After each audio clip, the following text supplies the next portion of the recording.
ನಮಸ್ತೆ ಗೆಳೆಯರೇ. ನಾನು ಇವತ್ತು ನಿಮಗೆ ಒಂದು ಅದ್ಭುತವಾದ ವಿಡಿಯೋನ ತೋರಿಸ್ಬೇಕು ಅನ್ನಿಸ್ತು.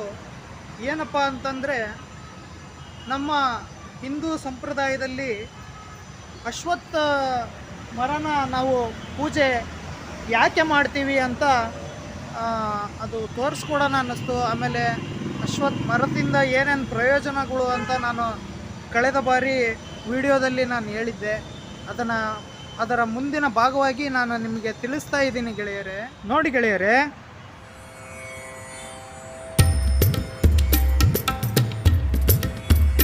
ಚೆನ್ನಾಗಿದೆ ನೋಡಿ, ಇಷ್ಟು ದೊಡ್ಡದಾದ ಮರ.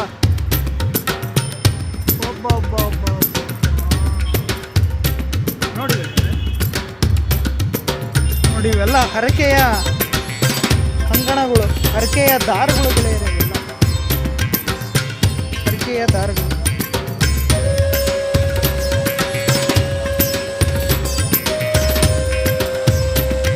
ಎಲ್ಲ ಮನುಷ್ಯನ ನಂಬಿಕೆ ಗೆಳೆಯರೇ. ನಮ್ಮ ಸಂಪ್ರದಾಯದಲ್ಲಿ ಮನುಷ್ಯನ ನಂಬಿಕೆ ಎಲ್ಲ.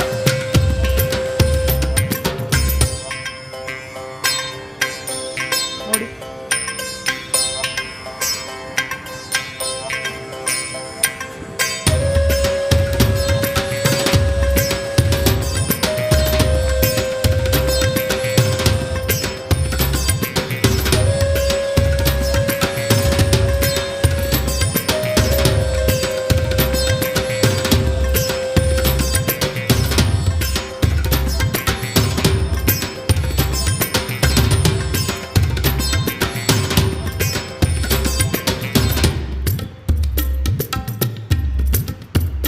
ಅಶ್ವತ್ಥ ಮರದ ಕೆಳಗೆ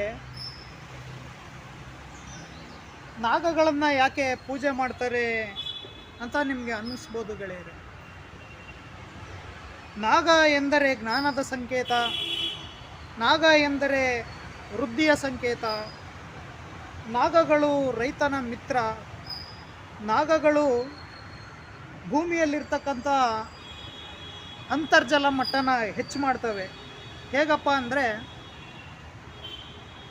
ನಾಗಗಳು ಅಥವಾ ಯಾವುದೇ ಉರಗಗಳು ಮೀನ್ಸ್ ಹಾವುಗಳು ಈ ಹುತ್ತದ ಆಳಕ್ಕೆ ಇಳಿದು ಈ ಮಳೆಯ ನೀರು ಹುತ್ತದ ಮೂಲಕ ಅಂತರ್ಜಲಕ್ಕೆ ಹೋಗುವ ರೀತಿ ಮಾಡ್ತವೆ. ಇದರಿಂದ ಹಲವಾರು ಜನರಿಗೆ, ಹಲವಾರು ರೈತರಿಗೆ ಅಂತರ್ಜಲ ಮಟ್ಟ ನೀರು ಸಿಕ್ಕು ಬೋರು ತುಂಬ ಸಕ್ಸಸ್ ಆಗಿದ್ದಾವೆ.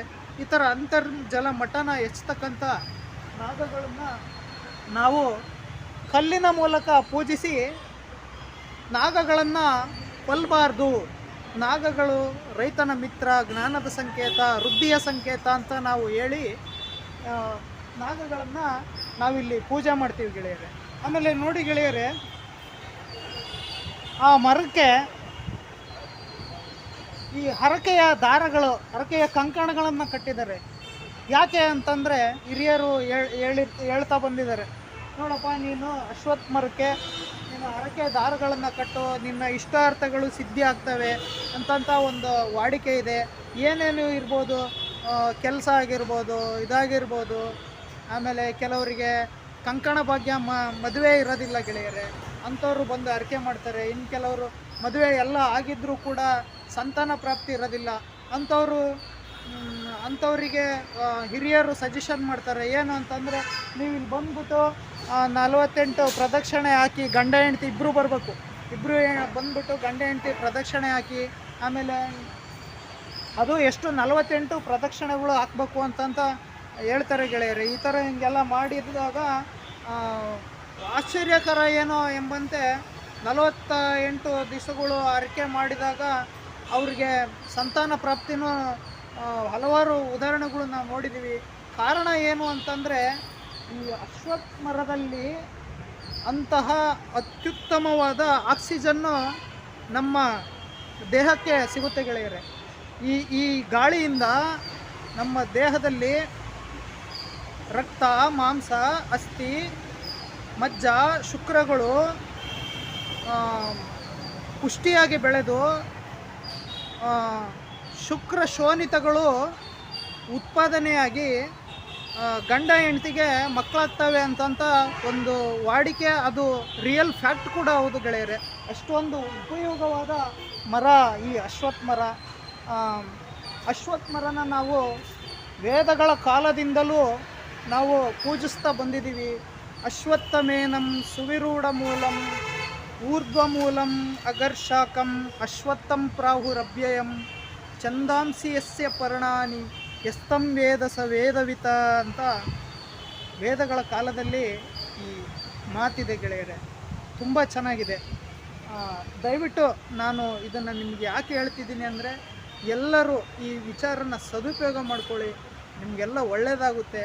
ನಿಮ್ಮೆಲ್ಲರ ಒಳಿತು ನನಗೆ ಬಹಳ ಖುಷಿ ತರುತ್ತೆ ಅಂತ ನಾನು ಈ ವಿಡಿಯೋ ಮಾಡಿದ್ದೀನಿ ಗೆಳೆಯರೇ. ನಾನು ಇದನ್ನೆಲ್ಲ ಯಾಕೆ ಹೇಳ್ತಿದ್ದೀನಿ ಅಂತಂದರೆ, ನಾನು ಈ ವಿಷಯನ ತಮ್ಮ ಹತ್ರ ನಾನು ಹಂಚ್ಕೊಳ್ಲಿಲ್ಲ ಅಂದರೆ ನಾನು ಸ್ವಾರ್ಥಿ ಆಗ್ಬಿಡ್ತೀನಿ ಗೆಳೆಯರೇ. ಸ್ವಾರ್ಥತೆಯ ಜೀವನ, ಸ್ವಾರ್ಥತೆಯ ಬದುಕು ನನ್ನಲ್ಲಿ ಇಲ್ಲ ಗೆಳೆಯರೇ. ಹಾಗಾಗಿ ಈ ಮಾಹಿತಿಯನ್ನು ತಮ್ಮಲ್ಲಿ ಹಂಚ್ಕೊತಿದ್ದೀನಿ. ನೀವುಗಳು ಇದು ಒಂದು ಒಳ್ಳೆಯ ಅಭ್ಯಾಸ.